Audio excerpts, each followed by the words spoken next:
বাহ,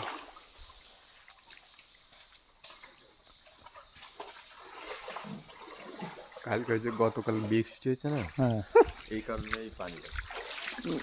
মিলখুম, মিলখুমে গলা পর্যন্ত পানি। বাবা রে বাবা, ডুবে ডুবে আসতে হলো।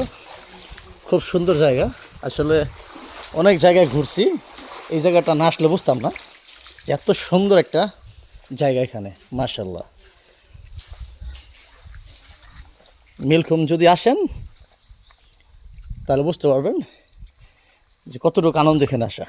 হয়তো একটু কষ্ট হয়, নামতে পাহাড় বেয়ে নামতে হয়, পাহাড়ে উঠতে হয়, এবং আবার পানি দিয়ে যখন বৃষ্টি হয় হালকা তখন পানি হয়, অনেক সময় সাঁতারে আসা লাগে।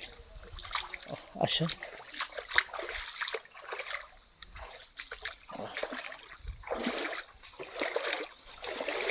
এখানে প্রচুর পরিমাণ মাছ আছে।